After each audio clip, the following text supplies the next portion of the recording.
खुलुमबाय बयनिसिमबो नोंथांमोननि थाखाय माखासे खौरांफोर लानानै फैलायबाय आरो चेनेलाव गोदानब्ला अन्नानै चेनेलखौ साबस्क्राइब खालामनानै लादो बेल आइकनखौ एलाव होनानै ला जाहाथे नोंथांनाव सिगां नटिफिकेसन सहैग्रोयो। दानिया खोनासंलांदो। गिबि खौराङाव दङ बर'नि गिबिसिन गाब गोनां सावथुन आलायारनाव फाव खालामनाय क'क्राझार जिल्लानि सदर क'क्राझारिनि थागिबि बारग' फोरोंगिरि थुनलाइगिरि मुंदांखा सावथुन महरगिरि मेघनाथ मोसाहारिया गोब्राब बेरामाव गोग्लैनानै दं। आथिखालाव बिथांखौ बङाइगावनि आरायग' देहा फाहामसालियाव फाहामथाय होगासिनो दं। नैथि खौराङाव दङ गसाइगावआव हानजा जिनाहारि जाथाय साथाम लांसुनिया दायनिगिरिखौ खाबाय। गसाइगाव पुलिसआ क'क्राझार जिल्लानि गसाइगाव गामियाव सासे उन्दै हिन्जावसाखौ साथाम बिदा फंबाया हानजायै जिनाहारि खालामो। मिथिनो मोननाय बादिब्ला बे जाथाया थांनाय 7 जुन खालि जादोंमोन। साथाम लांसुनियाया इ-रिक्सायाव दिखांना लांनानै जिनाहारि खालामदोंमोन हिन्जावसाखौ। आसाम बेंगल सिमायाव थानाय सिमलताबु चन्द्रपुराव जायो बे मुगैथाव जाथाया। हिन्जावसाखौ हुस गैयै हालोदाव गावसोरनि गामियाव गारना गालांदोंमोन लांसुनिया साथाम दुथांफोरा। उनाव गामिनि सुबुंफोरा हिन्जावसाखौ गावसोरनि न'आव लांदोंमोन। हिन्जावसानि बिमाया मैया गसाइगाव पुलिस थानायाव एफ.आइ.आर. होयो आरो बिनि सायाव बिथा खालामनानै पुलिसआ साथाम दायनिगिरिखौ खायो। दायनिगिरिफोरा फारियै 2 नं जयमानि 19 बोसोर बैसोनि जाकिर हुसेन, गसाइगाव महकुमानि 1 नं जयमानि 19 बोसोर बैसोनि आलम आली आरो बमब्रागुरि गामिनि 18 बोसोर बैसोनि आमिर हुसेन होनना मिथिनो मोननाय जादों। थामथि खौराङाव दङ हादरगिरि द्रौपदी मुर्मुनि आसाम दावबायनाया फिन केन्सेल जाबाय। हादरगिरि द्रौपदी मुर्मुआ 12 जुन खालि आसाम दावबायनायनि बाथ्रा दंमोन। ब्रैथि खौराङाव दङ बाक्सा जिल्ला जालाहनिफ्राय गोमानाय 4 गथ'साफोरखौ बोखांनो हाबाय। थांनाय समबारखालि हर गेजेराव गुवाहाटि नोगोरमानि खानाफारानिफ्राय बोखांनो हायो बाक्सानि 4 गथ'साखौ। बाथि खौराङाव दङ उदालगुरि जिल्ला बनरगाव एबसुनि बारग' गाहाय नेहाथारि शिबराम ब्रह्म आरो बारग' लोगो आफादगिरि सोमखोर बसुमतारिया इउ.पि.पि.एल.आव हाबबाय। थांनाय मैया 37 नं धोनस्री ब्लक TCLCCनि मासिगिरिनि न'आव थांनानै इउ.पि.पि.एल. दोलोआव हाबो शिबराम ब्रह्म आरो सोमखोर बसुमतारिया। द'थि खौराङाव दङ दिल्लीयाव रेलवेनि आनजाद हैनाय समाव 5 जुननिफ्राय गोमानाय आसामनि दिमा हासाव जिल्लानि रश्मिता हजाइनि गोथै सह'खौ मैया उत्तराखन्डनि गढ़वाल जिल्लानि पौरियाव बोखांनो हादों। स्निथि खौराङाव दङ मोनसे गिख्रंथाव खौरां। गिख्रंथाव अर खामनाय जाथायजों गंसे नखरनि सुबुंफोरा दुखुनांथावै जिउ खहा। 7 थाला बिल्डिं फ्लेटआव गिख्रंथाव अर खामनाय जाथायाव नखरसेनि 3 सोद्रोमाफोरनि जिउ खहा जायो। बे गिख्रंथाव अर खामनायनिफ्राय गावनि फिसाफोरखौ रैखा खालामनायाव बिफाजों लोगोसे फिसाफोराबो जिउ गोमायो। बे गिख्रंथाव जाथाया जादों दिल्लीनि द्वारकायाव। जाथायनि सोमोन्दै मिथिनो मोननाय बादिब्ला मैया दिल्लीनि द्वारकानि 7थि एपार्टमेन्टआव अर नांदोंमोन। बे समावनो साथामबो गावसिनि जिउखौ रैखा खालामनो थाखाय बाज्रुमनानै गोब्राब जोखोम जायो। लोगो लोगो बिसोरखौ देहा फाहामसालियाव थिसनदोंमोन नाथाय देहा फाहामगिरिया थैबाय होनना फोसावो। गुबुन फारसेथिं फालांगिरि इयाज जादबनि बिसि आरो बिनि बियादैयाबो गोब्राब जोखोम जादोंमोन। बिसोर सानैखौबो देहा फाहामसालियाव गोख्रै थिसननाय जादोंमोन। बेनि उनाव जाथाय थिलिसिम पुलिस बिफानजों लोगोसे दिल्ली अर खोमोरग्रा हानजायाबो सौहैयो आरो अर खोमोरनो नाजायो। सुलुङा फोरमायनाय बादिब्ला अर नांनायनि जाहोनखौ दासिमबो मिथिनो मोननाय जायाखै। 8थि खौराङाव दङ फरायसा आरो फोरोंगिरिफोरनि थाखाय गोदान एस.अ.पि. बोथोरनि दुंखावनायनि थाखाय फरायसालिनि समफारिखौ सोलायदों। दिनैनिफ्राय फुंनि 7:30 रिंगानिफ्राय जागोन फरायसालिनि समफारिया। गुदि फरायसालिया फुंनि 7:30 रिंगानिफ्राय 11:30 रिंगासिम, गेजेर फरायसालिया फुंनि 7:30 रिंगानिफ्राय 12 रिंगासिम आरो गोजौ आरो ओइस.एस. फरायसालिया फुंनि 7:30 रिंगानिफ्राय सानजौफु 12:30 रिंगासिम फोसावबाय।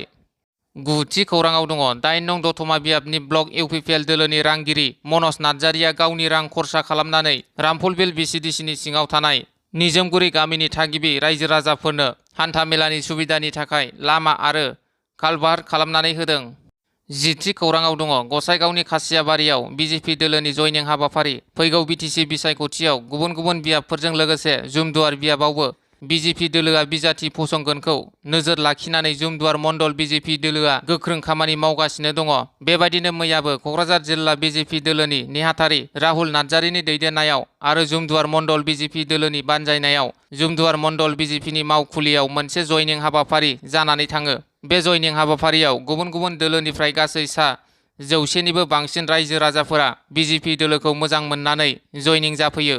बे जयनिं हाबाफारियाव क'क्राझार जिल्ला BJP दोलोनि गाहाय नेहाथारि कपिल देब ब्रह्म, नेहाथारि राहुल नार्जारि, क'क्राझार जिल्ला आदिबासि मर्चानि आफादगिरि काइन कुमार हेम्ब्रम, जुमदुवार मण्डल BJPनि आफादगिरि सुजित मुसाहारि, बिथांमोना बाहागो लानानै बरायनानै लायो आरो बे जयनिं हाबाफारियाव बाहागो लानानै फैगौ बिटिसि बिसायख'थियाव जुमदुवार बियाबाव बिजेपि दोलोनि जायखि बिजाथिखौनो फसङा मानो बेनि देरहानाया दिनैनि दिनावनो 100% रोखा जानानै दङ होननानै राहुल नार्जारी बिथाङा फोरमायो। 11थि खौराङाव दङ तामुलपुर जिल्लानि जनाली बर'आ गावनि जोनोमगिरि बिमा बिफानि न'आव आलासि जानो थांनाय समनिफ्रायनो गोमानानै दं। तामुलपुर जिल्लानि सिङाव थानाय गरेस्वर ओनसोलनि बर'फुल सुखि थांगाबारि गामिनि फिसाय बिष्णु बर'नि बिसि 42 बोसोर बैसोनि जनाली बर' मुंनि 3 गथ'नि बिमाया गावनि जोनोमगिरि बिमा बिफानि न'आव आलासि जानो थांनाय 27 मेनिफ्रायनो गोमानानै दं। फिसाय बिष्णु बर'आ फोरमायनाय बादिब्ला जनाली बर'आ गोलाव बोसोरनिफ्रायनो बेरामजों नाख्रेबजानानै मेलेमारि जेंना जानानै दं। बेनिखायनो सोरबाफोर जनाली बर'खौ बहाबा नुसनबायदोंब्ला 8753862339 आरो 7086522171 मबाइल नाम्बारनि गेजेरजों खौरां हरनो खावलायदों दुखुथिया नखरा। 12थि खौराङाव दङ बाक्सा जिल्लानि सालबारि कमलाबारि स्टेडियामनि गेलेग्रा फोथाराव मैया इउपिपिएल दोलोआ बुथ सन्मिलन खुंफुंदों। बे हाबाफारियाव बाहागो लादों 1 नं क'क्राझार लकसभा बियाबनि एमपि जयन्त बसुमतारीजों लोगोसे राजु कुमार नार्जारी, एमसिएलए जय मुसाहारि, 21 नं सालबारि बियाबनि टिसिएलसिसिनि मासिगिरि बिन'द मुसाहारि, इउपिपिएल दोलोनि गोख्रों दैदेनगिरिफोराबो बाहागो लानानै हाबाफारिखौ जाफुंसार खालामो।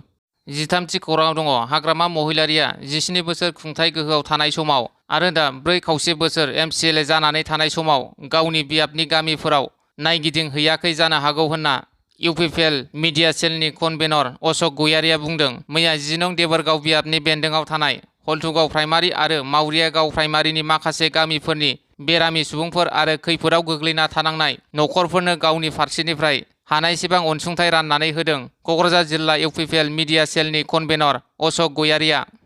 14थि खौराङाव दङ नारेंगुरि गामिनि थागिबि मेनाम चन्द्र ब्रह्मनि फिसाज्ला फुंखा ब्रह्मआ ब्रेन टिबि बेरामजों भुगिनांना दं। दुखुनांथाव खौरां थांनाय 2 बोसोर सिगांनिफ्रायनो गसाइगाव महकुमानि सिङाव थानाय नारेंगुरि गामिनि थागिबि मेनाम चन्द्र ब्रह्मनि फिसाज्ला फुंखा ब्रह्मआ ब्रेन टिबि बेरामजों भुगिनांनानै दं। दुखुथिया नखरा फिसाज्ला फुंखा ब्रह्मखौ गोबां रां खरसा खालामनानै फाहामनो नाजासेयावबो फाहामनो हायासै। दायो फिसाज्ला फुंखा ब्रह्मखौ गुबुन गंसे देहा फाहामसालियाव फाहामथाय हैनो रां गैयैलाय रायजो राजाफोरनिफ्राय अनसुंथाइ हास्थायदों दुखुथिया नखरा। रांनि अनसुंथाइखौ स्क्रिनाव होनाय फुंखा ब्रह्मनि एकाउन्ट नाम्बार 358852121113 आइबिसि कड SBIN 0007996 आरो गुगोल पे नाम्बार 7896181692 आव हरनो हागोन।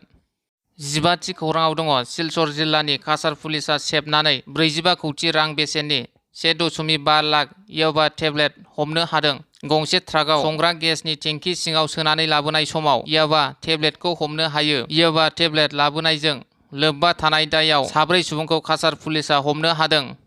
16थि खौराङाव दङ गोथार मंगलबार सानाव मिरु बाथौ थानसालि गुवाहाटी बाथौफुरियाव कार्बि आंलं जिल्लानि सा 150निबो बांसिन बाथौ सिबियारिफोरा आरज गाबो। बे हाबाफारियाव बोसोन बिबुंथि लाखियो दक्षिण गुवाहाटी कलेजनि गोरायुं डक्टर सानसुमा खुंगुर बर', दुलाराय बाथौ गौथुमनि गाहाय नेहाथारि गणेश दैमारि, लोगो आफादगिरि मोनाराम बर' आरो गाहाय गोथारि काशिनाथ स्वर्गियारि बिथांमोना बाहागो लायो।